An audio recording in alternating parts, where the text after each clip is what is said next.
Hello students, laser application and safety की e learning series में आज का हमारा टॉपिक है ऑप्टिकल रेजोनेटर। आज के हमारे टॉपिक के लर्निंग आउटकम है upon completion of this lecture student will be able to identify resonator parameters. Resonators में जो मिरर्स के और उनकी डिस्टेंस के जो पैरामीटर है उनको आइडेंटिफाई करने का हमारा एक आउटकम होगा। इसके अलावा हमारा सेकंड आउटकम आज के लेक्चर का होगा understand the types of resonator. Resonator के जितने टाइप्स है उनको हम समझेंगे। इसके अलावा तीसरा लर्निंग आउटकम होगा हमारा कंपेयर रेजोनेटर टाइप्स। रेजोनेटर के जो टाइप्स है उनको आपस में बेसिक लेवल पे कंपेयर करना। पहले के वीडियो लेक्चर्स में हम देख चुके हैं कि लेज़र बेसिकली एक कोहेरेंट लाइट सोर्स है जिसका full form light amplification by stimulated emission of radiation है। और यह light source ordinary light source for example tubelight, LED या इवन सनलाइट से डिफरेंट है क्योंकि इसकी प्रॉपर्टीज़ डिफरेंट है। यह हाईली डायरेक्शनल होता है, हाई इंटेंसिटी की लाइट प्रोड्यूस करता है और मोनोक्रोमेटिक लाइट होता है। इसमें हाई डिग्री ऑफ मोनोक्रोमेटिसिटी होती है। और इसके अलावा मोस्ट इम्पॉर्टेंट थिंग कि यह ऑर्डिनरी लाइट सोर्स या अदर लाइट सोर्स के कंपैरिजन में हाईली कोहेरेंट होता है। तो इन प्रॉपर्टीज के कारण इनके एप्लीकेशंस भी डिफरेंट होते हैं। लेज़र के कंपोनेंट्स के बारे में हम जानते हैं कि लेज़र एक 3 बेसिक कंपोनेंट्स मिलके बना होता है, एक्टिव मीडियम, पंप और 2 मिरर का पेयर जिनको हम बोलते हैं ऑप्टिकल रेजोनेटर। एक्टिव मीडियम के बारे में हम पिछले वीडियो लेक्चर्स में समझ चुके हैं कि एक्टिव मीडियम जिसको हम गेन मीडियम भी बोलते हैं, बेसिकली ये एटम या मॉलिक्यूल का सिस्टम होता है जिसका काम क्या रहता है, लाइट को जनरेट करना और साथ ही जनरेटेड लाइट को एम्प्लीफाई करना। लाइट को जनरेट और एम्प्लीफाई करने के लिए एक्टिव मीडियम को एनर्जी की ज़रूरत होती है, तो पंप जो है एक्टिव मीडियम को एनर्जी देता है। तो पंप बेसिकली इलेक्ट्रिकल या ऑप्टिकल एनर्जी का कोई सिस्टम होता है जिसका काम क्या रहता है, एक्टिव मीडियम को एनर्जी देना ताकि एक्टिव मीडियम फोटॉन जनरेट करे और जनरेटेड फोटॉन को वापस से एम्प्लीफाई करे। ऑप्टिकल रेजोनेटर जो कि पेयर ऑफ मिरर होते हैं उसमें एक मिरर फुल्ली रिफ्लेक्टिंग होता है जो यहाँ लेफ्ट साइड में शो किया हुआ है और दूसरा मिरर पार्शियली रिफ्लेक्टिंग होता है। इन दोनों पेयर ऑफ मिरर जो कि बहुत छोटे डायमेंशन के मिरर होते हैं एक्टिव मीडियम के लेफ्ट साइड में और राइट साइड में यूज़ किए जाते हैं। क्रॉस सेक्शन इनका सर्कुलर होता है, बहुत ही छोटे डायमेंशन के होते हैं, एक्टिव मीडियम की जितनी डायमेंशन होती है उस डायमेंशन के होते हैं। इनका रोल क्या रहता है, एक्टिव मीडियम से जितने फोटॉन्स निकलते हैं उन फोटॉन्स को वापस एक्टिव मीडियम में ही रिफ्लेक्ट करवाते हैं।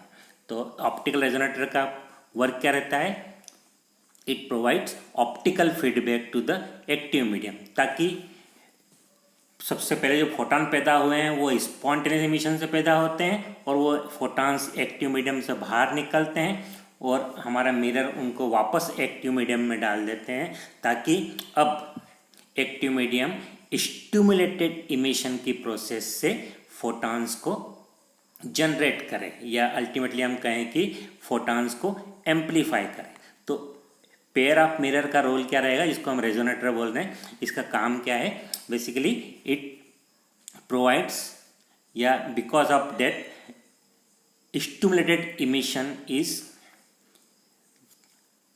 Process happened in active medium. तो जैसे ही हम शुरू में फोटॉन पैदा होते हैं और हमारे पेयर ऑफ मिरर क्या करते हैं, उन फोटॉन्स को वापस रिफ्लेक्ट कर देते हैं एक्टिव मीडियम में और हर राउंड में हमारा फोटॉन्स एम्प्लीफाई होते हैं। और हम जानते हैं कि एक मिरर पार्शियली रिफ्लेक्टेड होता है तो उस पार्शियली रिफ्लेक्टेड मिरर से हमारी जो जनरेटेड फोटॉन्स या एम्प्लीफाइड फोटॉन्स जो है बाहर मिल जाते हैं। इसको हम बोलते हैं laser beam. So photon generated and amplify themselves coherently in active medium. Some of the coherent photons come out from the partially reflected mirror to form laser beam. तो यहाँ पर आज का हमारा टॉपिक में ऑप्टिकल रेजोनेटर के बारे में है। तो बेसिकली ऑप्टिकल रेजोनेटर क्या होते हैं? दो मिरर का पेयर होता है और उनके बीच में आपस में एक डिस्टेंस होता है। तो optical resonator is basically combination of two small mirrors separated by a distance d, और इन दो मिरर के बीच में एक्टिव मीडियम होता है जो हमारी लाइट के फोटोन को जनरेट भी करते हैं और उनको जनरेट होने के बाद उनको स्टिमुलेटेड इमिशन की प्रोसेस से एम्पलीफाई भी करते हैं। मीन्स हमें अल्टीमेटली लेज़र लाइट जनरेट होती है। यहाँ पर दो मिरर दिखाए गए हैं, उसमें पहला मिरर की रेडियस ऑफ कर्वेचर R1 है और दूसरे मिरर की रेडियस ऑफ कर्वेचर R2 है और दोनों मिरर के बीच में डिस्टेंस d है। रेडियस ऑफ कर्वेचर के बारे में हम जानते हैं कि मिरर जो कि एक स्फीयर का पार्ट होता है, तो सपोज ये स्फीयर है तो स्फीयर का सेंटर भी होगा, तो सरफेस से सेंटर की दूरी को हम क्या कहते हैं? Radius of curvature. तो ये पहले मिरर का हो गया। इसी तरीके से दूसरे मिरर का भी रेडियस ऑफ कर्वेचर होगा जिसको हमने क्या नाम दे रहे हैं हम? R2। तो वो भी क्या होगा? अगर दूसरे मिरर को अगर हम एक्सपांड करके एक स्फीयर इमेजिन करें तो उस स्फीयर की रेडियस को हम क्या नाम देंगे? R2। तो R1 एंड R2 क्या है? दोनों मिरर के रेडियस ऑफ कर्वेचर। तो बेसिकली ऑप्टिकल रेजोनेटर बेसिकली क्या हो गया? R1, R2 और D, इन तीनों का कोई एक कॉम्बिनेशन। इन तीनों मिलके एक R1 की कुछ वैल्यू होगी, R2 की भी कुछ वैल्यू होगी और D की भी कुछ वैल्यू होगी। तो तीनों का कॉम्बिनेशन मिला के एक जो स्ट्रक्चर या एक सिस्टम बनेगा उसको हम क्या कहते हैं? Optical resonator. और इसका यूज़ क्या है? ये हमारे जो बीच में एक्टिव मीडियम रहता है, यहाँ पर बीच में हम एक्टिव मीडियम यूज़ करेंगे। तो एक्टिव मीडियम से फोटोन जनरेट होता है और मिरर क्या करता है? उसको वापस एक्टिव मीडियम में रिफ्लेक्ट करवाता है। तो it is used to reflect photons for stimulated emission process in active medium. Mirrors तीन वैरायटी के होते हैं, उसमें एक प्लेन मिरर, दूसरा कॉनकेव मिरर और तीसरा convex mirror. Plane mirror simple mirror होता है। कॉनकेव मिरर जो कि कन्वर्जिंग मिरर भी बोलते हैं इसको, ये हमारी लाइट को इकट्ठा करने का काम करता है, मीन्स लाइट को कंसंट्रेट करने के काम आता है। और कॉन्वेक्स मिरर जो होता है वो उसको डाइवर्जिंग मिरर भी कहते हैं। ये इसका काम क्या रहता है? लाइट को डाइवर्स फैलाने का, स्प्रेड करने के काम में आता है। प्लेन मिरर की रेडियस ऑफ कर्वेचर इनफाइनाइट होती है। कॉनकेव मिरर जो कि कन्वर्जिंग मिरर है उसकी रेडियस ऑफ कर्वेचर पॉजिटिव होती है और कॉन्वेक्स मिरर जो कि डाइवर्जिंग मिरर है उसकी रेडियस ऑफ कर्वेचर नेगेटिव होती है। तो ये हम बेसिक हम तीन टाइप के मिरर हम यूज़ कर सकते हैं टू फॉर्म ए रेजोनेटर। साथ ही हम जानते हैं कि हर एक मिरर की का स्पेसिफिकेशन होता है फोकल लेंथ। तो focal length radius of curvature का हाफ होता है। R अगर रेडियस ऑफ कर्वेचर है तो फोकल लेंथ की वैल्यू मिरर में कितनी आती है? R/2।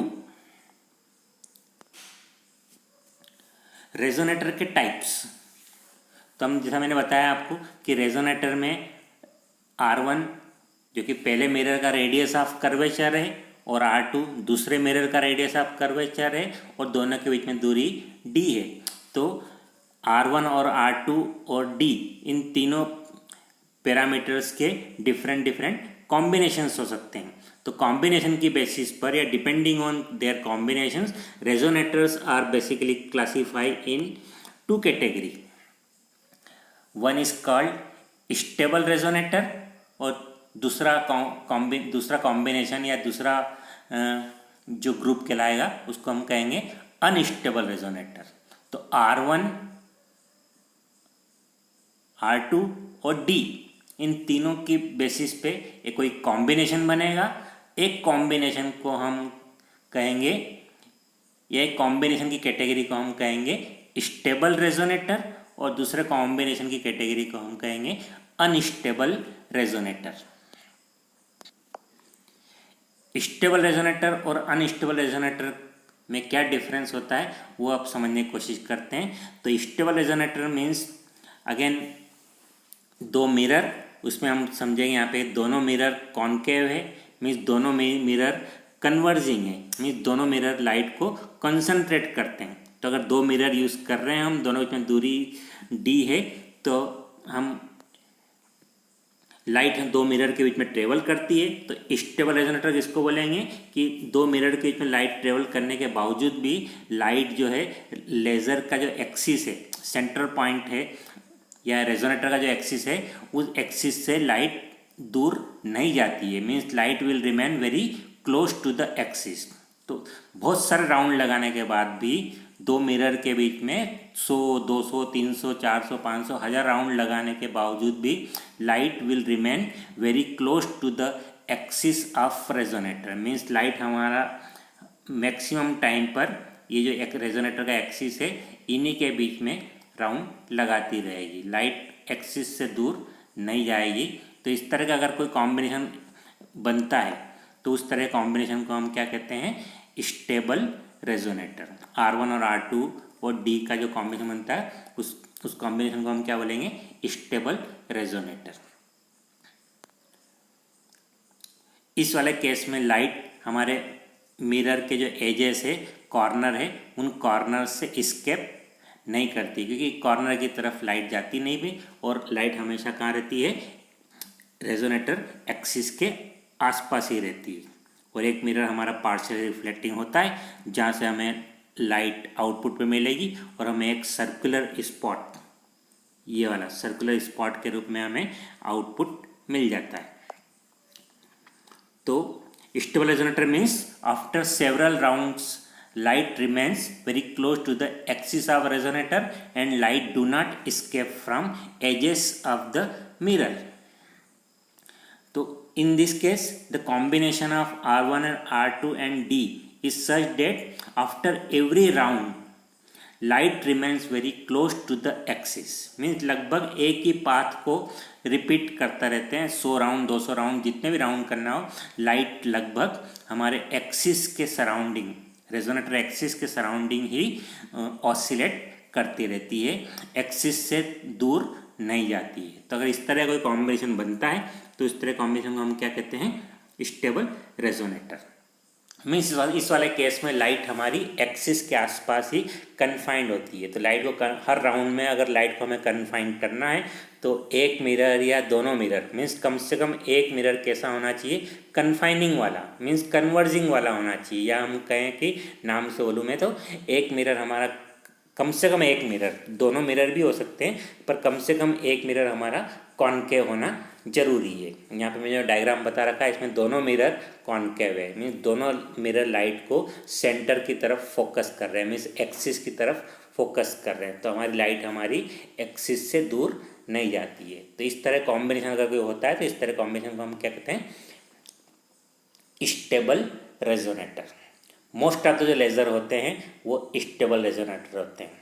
हमारा एक्टिव मीडियम अगर लो गेन मीडियम है, लो गेन मीडियम मीन्स एक राउंड में लाइट मान लो बहुत कम एम्पलीफाई होती है, 1%, 2%, और हमें लाइट को डबल या ट्रिपल या कुछ करना है तो हमें 100, 200, 300 राउंड लगाना रहते हैं, तब जाके लाइट हमारी बाहर आती है। तो इस वाले केस में लो गेन मीडियम अगर हम यूज़ करते हैं, मीन्स एक दो मिरर के बीच में जो गेन मीडियम है या एक्टिव मीडियम है उसमें अगर गेन अगर कम है तो हमारा रेजोनेटर का कॉम्बिनेशन हमें कैसा यूज़ करना चाहिए, स्टेबल रेजोनेटर। पर इसके अलावा एक कॉम्बिनेशन और होता है जिसको हम कहते हैं अनस्टेबल रेजोनेटर। इसमें यहाँ पे देखें हम इस डायग्राम में एग्जाम्पल के तौर पे लिया हुआ डायग्राम है, उसमें एक मिरर तो लेफ्ट साइड वाला कॉनकेव मिरर है जो कि कन्वर्जिंग है, पर राइट साइड वाला जो मिरर है ये कॉनकेव है, सॉरी कॉन्वेक्स है, जो कि डाइवर्जिंग मिरर है, लाइट को फैलाता है। तो अगर इस तरह कॉम्बिनेशन हम यूज़ करें तो इस वाले केस में हमारा पाथ रिपीट नहीं होगा, मीन्स लाइट हमारी एक्सिस के क्लोज नहीं रहेगी, क्योंकि एक मिरर लाइट को फैलाने वाला है। तो हर राउंड के बाद लाइट हमारी एक्सिस से कंटिन्यूसली दूर जाएगी, means after every round between mirrors light continuously goes away from resonator axis. तो अगर इस तरह से हम कोई कॉम्बिनेशन यूज़ करते हैं तो उसको बोलते हैं हम अनस्टेबल रेजोनेटर। इसमें हम देखें हमारा लाइट कैसे ट्रेवल करेगी। तो ये कॉन्वेक्स मिरर की होने की वजह से लाइट हमारी कंटिन्यूसली सेंटर से दूर दूर दूर जाएगी और अल्टीमेटली क्या होगा, हम यहाँ पे इमेजिन करें कॉन्वेक्स मिरर छोटा है तो कॉन्वेक्स मिरर के कॉर्नर से, जो कि एक सर्कुलर मिरर है, छोटा सा सर्कुलर मिरर, तो उसके कॉर्नर से लाइट हमारी स्केप कर जाएगी। स्केप कर जाएगी तो हमें अब आउटपुट में लाइट कैसी मिलेगी, एक रिंग के फॉर्म में। तो यहाँ पे हम देख रहे हैं पहले वाले केस में हमने देखा था कि आउटपुट सर्कुलर फॉर्म में मिला था, जो कि पार्शियली रिफ्लेक्टेड मिरर था। यहाँ पे हम कॉन्वेक्स मिरर को भी फुल्ली रिफ्लेक्टिंग मिरर बना रखा है, फिर भी हमारी जो है कोहेरेंट लाइट हमारे मिरर के कॉर्नर से बाहर आ जाएगी। तो ये जो हमारे इस तरीके से हमें आउटपुट मिलता है जिसमें लाइट हमारी एक कॉर्नर से बाहर आ रही है, ठीक है। तो वो पूरा सर्कुलर मिरर है तो सभी एजेस से बाहर आएगी, तो अल्टीमेटली हमें आउटपुट कैसा मिलेगा, एक रिंग के फॉर्म में आउटपुट हमें मिलेगा। तो after few round light escape from edges of mirror. अगर इस तरह कोई कॉम्बिनेशन है तो इस तरह कॉम्बिनेशन को हम क्या बोलेंगे, unstable resonator. So in unstable resonator, after every round between mirrors, light continuously grow away from resonator axis या go away from center, और ultimately after few round light escape या come out from the edges of small mirror, जो कि हमारे इस वाले case में मैंने कॉन्वेक्स मिरर को स्मॉल मिरर, स्मॉल डायमेंशन वाला मिरर बता रखा है ना। यहाँ पे कॉन्वेक्स मिरर भी फुल्ली रिफ्लेक्टिंग मिरर है, तो मिरर के अंदर से हमें आउटपुट नहीं मिलेगा, जो कि मैंने पहले स्टेबल रेजोनेटर में बताया था पार्शियल रिफ्लेक्टिंग। यहाँ पे मिरर भी हमारा फुल्ली रिफ्लेक्टिंग मिरर है। तो अगर हमें अनस्टेबल रेजोनेटर बनाना है तो कम से कम एक मिरर हमारा कैसा होना चाहिए, डाइवर्जिंग या कॉन्वेक्स मिरर होना चाहिए, ठीक है। अगर एक मिरर डाइवर्जिंग है या दोनों मिरर डाइवर्जिंग है तो हमारा रेजोनेटर का कॉम्बिनेशन R1 और R2 और D का कॉम्बिनेशन कैसा बनेगा, अनस्टेबल कॉम्बिनेशन बनेगा। मोस्ट ऑफ द लेज़र हमारे जो प्रैक्टिकली एग्जिस्ट करते हैं उन सब में रेजोनेटर का जब कैटेगरी होती है या टाइप होते हैं वो स्टेबल रेजोनेटर होते हैं, बट उसमें भी R1 R2 और D के बहुत सारे कॉम्बिनेशन हो सकते हैं। हमें डिज़ाइन करना हो तो R1 की वैल्यू हम कुछ रख सकते हैं, R2 की वैल्यू भी कुछ रख सकते हैं और D की वैल्यू कुछ भी रख सकते हैं, ताकि हमें स्टेबल कॉम्बिनेशन बने। तो हम कुछ भी कॉम्बिनेशन हम ऐसा यूज़ करें जिसमें रेजोनेटर हमारे स्टेबल बन जाए। बट कुछ टाइप के रेजोनेटर ऐसे हैं जो पॉपुलर है। उसमें एक टाइप है प्लेन पैरेलल रेजोनेटर, जो कि स्टेबल कॉम्बिनेशन देता है। इसके अलावा लार्ज रेडियस ऑफ कर्वेचर के रेजोनेटर, जिसमें दोनों मिरर के रेडियस ऑफ कर्वेचर लार्ज होते हैं डिस्टेंस के कंपैरिजन में। इसके अलावा हेमिस्फेरिकल रेजोनेटर, कनफोकल रेजोनेटर और कॉन्सेंट्रिक रेजोनेटर, ये कुछ 4-5 वैरायटी के रेजोनेटर ऐसे हैं जो कि पॉपुलर टाइप के स्टेबल रेजोनेटर है। प्रैक्टिकली मोस्ट ऑफ द जो हमारा जो लेज़र होता है वो लार्ज रेडियस ऑफ कर्वेचर के रेजोनेटर होते हैं, बट हेमिस्फेरिकल, कनफोकल और कॉन्सेंट्रिक इनके भी कुछ स्पेसिफिक प्रॉपर्टीज़ होती है। हम इतना डेप्थ में नहीं जाएंगे कि उनमें क्या स्पेसिफिक प्रॉपर्टीज़ होती है, बट उनके कुछ ना कुछ कॉम्बिनेशन में कुछ स्पेशल प्रॉपर्टीज़ होती है। वन बाय वन थोड़ा डिटेल में हम देखते हैं इन सभी स्टेबल रेजोनेटर के टाइप्स का। तो पहला बताया मैंने कि प्लेन पैरेलल रेजोनेटर, इसमें दोनों मिरर जो है प्लेन मिरर होते हैं, मीन्स सिंपल मिरर होते हैं, स्ट्रेट वाले मिरर जिसमें रेडियस ऑफ कर्वेचर इनफाइनाइट होता है। तो इस वाले केस में डिस्टेंस हम कुछ भी रखें, हमारा कॉम्बिनेशन थ्योरेटिकली क्या कहलाएगा, स्टेबल कॉम्बिनेशन। मीन्स लाइट हमारी कन्फाइंड रहेगी दो मिरर के बीच में। बट प्रैक्टिकली इस तरह का कॉम्बिनेशन एग्जिस्ट नहीं करता है, क्योंकि प्रैक्टिकली पॉसिबल होता नहीं है, क्योंकि ऐसा संभव ही नहीं होता है कि दोनों मिरर एग्जैक्टली पैरेलल रखे जाएं। या तो उनमें कुछ मैन्युफैक्चरिंग डिफेक्ट की वजह से, या फिर हमारा मिसअलाइनमेंट की वजह से, मीन्स स्ट्रेट नहीं रखते। मान लो एक डिज़ाइन करने में या प्रैक्टिकली मिरर को यूज़ करने में अगर एक मिरर थोड़ा सा टिल्ट हो जाए, मान लो थोड़ा सा टिल्ट हो गया, या ज़्यादा दिख रहा हूँ मैं, पर इमेजिन करो कि ज़रा मामूली सा टिल्ट हुआ, तो इस वाले केस में हमारी लाइट दो मिरर के बीच में कन्फाइन नहीं रह पाएगी। और लाइट हमारी जहाँ से टिल्ट हो रहा है तो वहाँ से ऐसे बेंड होगी, ऐसे बेंड होगी, और अल्टीमेटली बहुत जल्दी स्केप कर जाएगी। तो अनस्टेबल से क्या बन जाएगा, इमीडिएटली वो अनस्टेबल। तो प्लेन पैरेलल रेजोनेटर पॉसिबल नहीं है कि वो स्टेबल रेजोनेटर जैसा बन जाए, है ना। इसलिए एक ना एक मिरर तो हमारा कैसा होना जरूरी है, एटलीस्ट एक मिरर हमारा कन्वर्जिंग या कॉनकेव होना जरूरी है।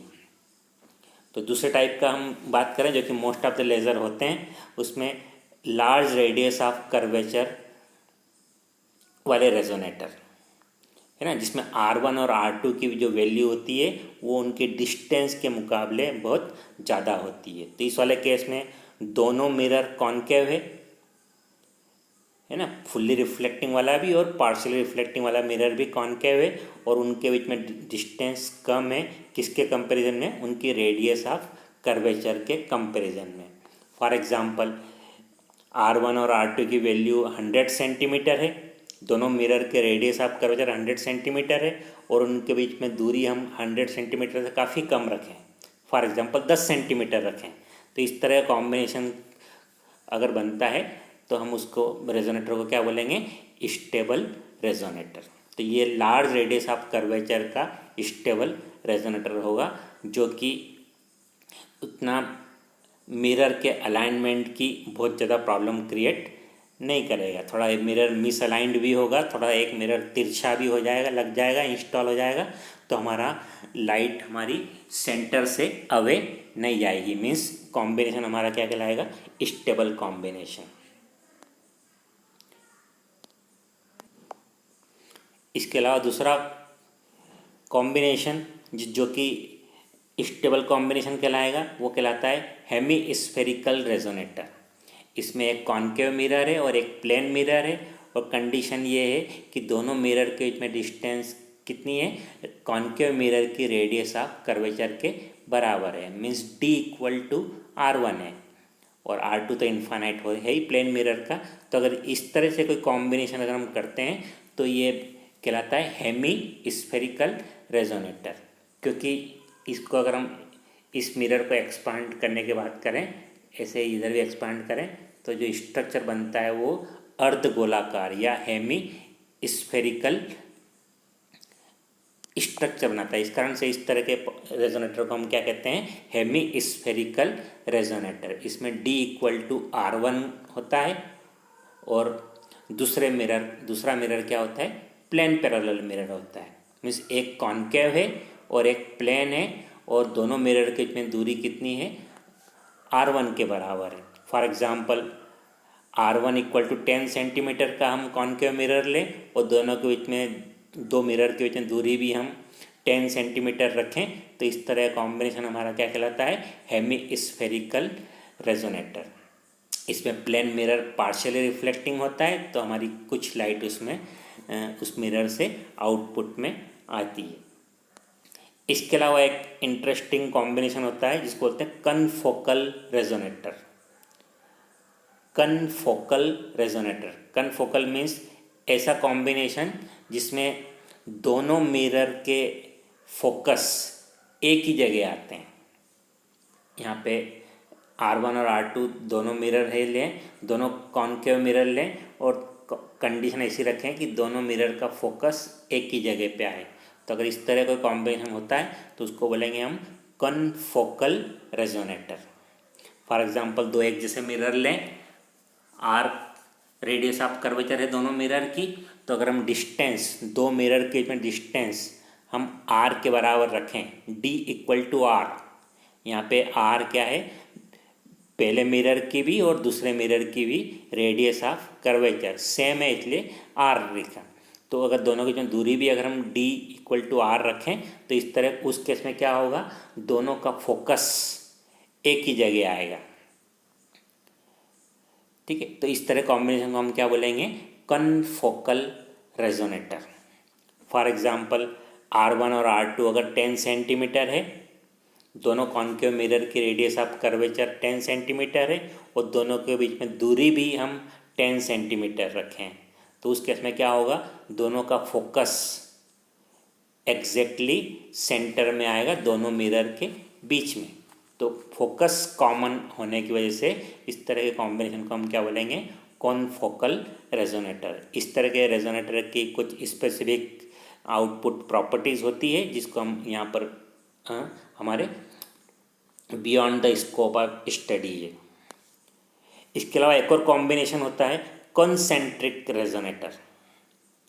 इस वाले कॉम्बिनेशन में दोनों मिरर के सेंटर ऑफ कर्वेचर एक ही पॉइंट पर आते हैं, मीन्स कॉमन होते हैं। यहाँ पर सेंटर ऑफ कर्वेचर, ये सेंटर ऑफ कर्वेचर ये कॉमन है। तो इस तरह कॉम्बिनेशन अगर कोई होता है तो उसको हम बोलेंगे कॉन्सेंट्रिक रेजोनेटर। इसमें पहले मिरर का फोकल पॉइंट यहाँ पर आएगा और दूसरे मिरर का फोकल पॉइंट यहाँ पर आएगा, पर दोनों का सेंटर, दोनों मिरर का सेंटर कॉमन रहेगा। तो इस तरह कॉम्बिनेशन हम क्या कहेंगे, कॉन्सेंट्रिक रेजोनेटर। अगेन इस वाले केस में हम समझें कि दोनों मिरर एक जैसे लें कॉन्केव, जिनकी रेडियस ऑफ कर्वेचर आर है, और इस तरह के मिरर लेकर अगर हम दोनों के बीच में दूरी को 2r रखें, means d equal to 2r रखें, तो हम क्या करेंगे, बोलेंगे कॉम्बिनेशन क्या बन जाएगा हमारा, कॉन्सेंट्रिक।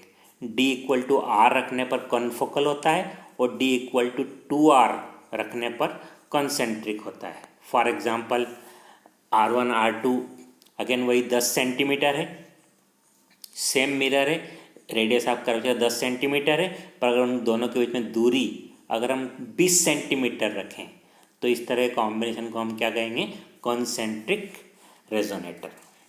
तो इस तरह से हमने देखा कि कुछ वैरायटी के स्टेबल रेजोनेटर होते हैं, कुछ पॉपुलर रेजोनेटर, स्टेबल रेजोनेटर के बारे में बात किया हमने, और कुछ रेजोनेटर अनस्टेबल भी होते हैं। तो अगर हम बेसिक लेवल पे इन दोनों कैटेगरी के रेजोनेटर को हम कंपेयर करें, स्टेबल रेजोनेटर और अनस्टेबल रेजोनेटर को, तो हम देख सकते हैं कि स्टेबल रेजोनेटर को हम यूज़ कब करेंगे, जब हमारा gain medium means active medium low gain medium हो। लो गेन मीडियम थोड़ी देर पहले बताया मैंने कि लो गेन मीडियम उसको किसको बोलेंगे कि एक राउंड में जब लाइट पास होती है तो हमारे फोटॉन इंक्रीज बहुत ज़्यादा नहीं होते हैं, इंक्रीज तो होते हैं पर बहुत ज़्यादा नहीं होते हैं, है ना। फॉर एग्जांपल 1% 2% इंक्रीज होते हैं। तो हमें फोटॉन्स को बहुत ज़्यादा इंक्रीज करने के लिए हमें बहुत सारे राउंड दो मिरर के बीच में लाइट को हमें करवाना रहते हैं। तो बहुत सारे राउंड करवाने के लिए हमारा रेजोनेटर कैसा होना चाहिए, स्टेबल रेजोनेटर,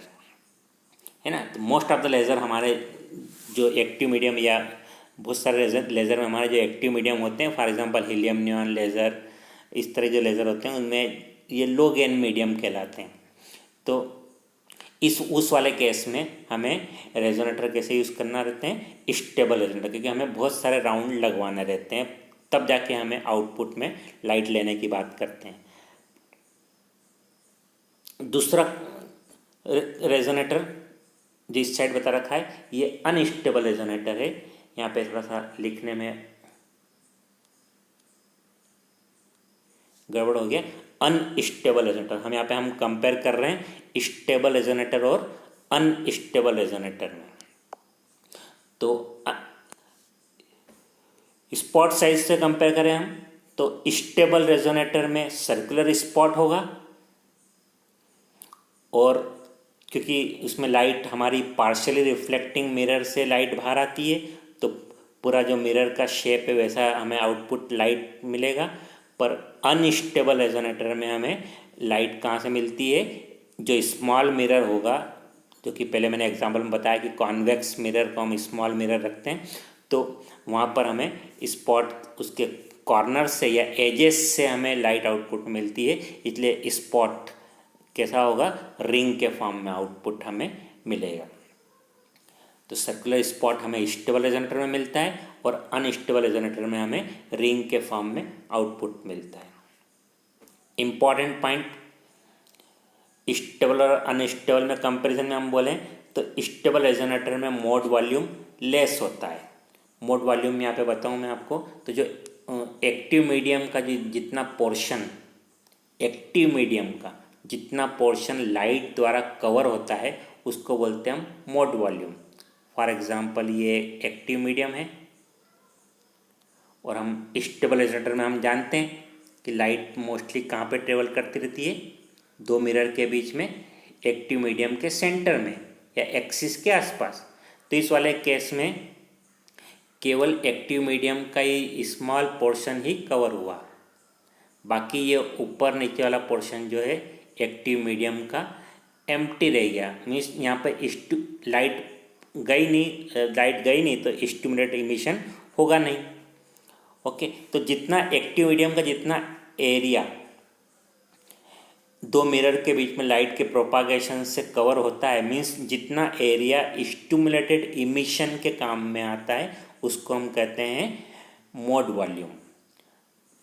ओके, तो स्टेबल रेजोनेटर में मोड वॉल्यूम काफ़ी कम होगा, मीन्स अननेसेसरी हमारी लाइट जो हमारा पंपिंग की जो एनर्जी वेस्ट होगी और केवल कुछ ही पोर्शन एक्टिव मीडियम का कुछ ही पोर्शन स्टिमुलेटेड इमिशन के काम में आएगा। पर अनस्टेबल रेजोनेटर में हम जानते हैं लाइट फैलती है। तो अगेन इस वाले केस में बात करें हम, तो अगेन पूरा ये एक्टिव मीडियम है जिसको हम पंपिंग से एटम को एक्साइट करके रखे हुए हैं, और इस वाले केस में हम जानते हैं अनस्टेबल वाले केस में कि लाइट सेंटर में ही राउंड नहीं लगाती है, वो कंटिन्यूसली सेंटर से दूर जाएगी, तो हमारा पूरा एक्टिव मीडियम कवर होता है। तो मीन्स अच्छा खासा एक्टिव मीडियम का एरिया कवर होता है अनस्टेबल रेजोनेटर में। तो यही एक मेन कंपैरिजन का पॉइंट होता है। तो एक्टिव मीडियम का जितना एरिया कवर होता है उसको बोलते हैं मोड वॉल्यूम। तो स्टेबल रेजोनेटर में मोड वॉल्यूम कम होता है और अनस्टेबल रेजोनेटर में मोड वॉल्यूम ज़्यादा होता है। इसके अलावा फोकसिंग की बात करें, एक और पॉइंट की बात करें, तो हमें फोकसिंग मीन्स ये जो स्पॉट की स्पॉट को जितना छोटा करें उसको हम बोलते हैं हम फोकसिंग। तो अगर हमें फोकसिंग करना है तो स्टेबल रेजोनेटर अगर हमने यूज़ कर रखा है तो हमें आउटपुट मिलने के बाद, पार्शियली रिफ्लेक्टेड मिरर से आउटपुट मिलने के बाद हमें अलग से एक कॉन्वेक्स लेंस लगा के ऐसे लाइट आएगी, इस बीम आएगी और हमें उसको क्या करना रहेगा, छोटे से एक एरिया में फोकसिंग करना रहेगी। तो हमें स्टेबल रेजोनेटर है तो हमें फोकसिंग करने के लिए हमें अलग से एक कॉन्वेक्स लेंस यूज़ करना पड़ेगा, या लाइट की इंटेंसिटी को कंट्रोल करना है तो हमें एक्सटर्नली कॉन्वेक्स लेंस हमें यूज़ करना पड़ेगा। जबकि अनस्टेबल रेजोनेटर जो कि इस वाले स्लाइड में राइट साइड में है, तो अनस्टेबल रेजोनेटर में हमें सेल्फ फोकसिंग होती है। जस्ट हमें क्या करना रहता है कि जो स्मॉल कॉन्वेक्स मिरर बताया था मैंने अनस्टेबल में, उस मिरर को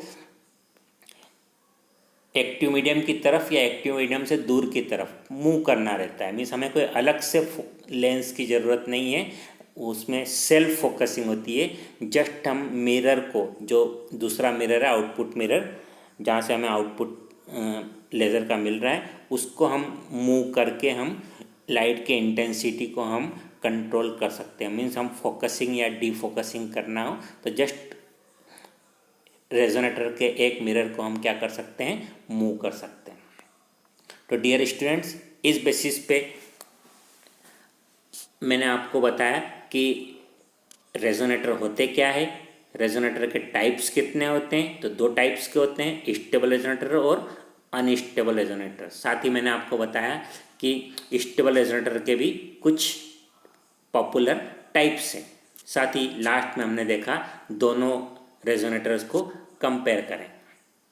तो आज के वीडियो लेक्चर की बेसिस पे आपको कुछ असाइनमेंट तैयार करना है और एक पेज का असाइनमेंट मुझे गिवन टाइम में आपको व्हाट्सएप करना है। तो आज का असाइनमेंट नोट कीजिए। Write the need of resonator in laser system. Write the need of resonator in a laser system. Assignment number 2. Write name of 3 stable resonators. Write name of 3 stable resonators. Question number 3. In a confocal resonator, if radius of curvature of both mirror is 50 centimeter, then find distance between them. मतलब confocal resonator में दोनों mirror की radius of curvature 50-50 centimetre है, तो हमें दोनों के बीच में डिस्टेंस कितनी होगी ताकि वो रेजोनेटर क्या कहलाए, कन्फोकल रेजोनेटर। तो dear student, with that I came to the end of this video lecture. Hope you enjoy this. See you in next lecture.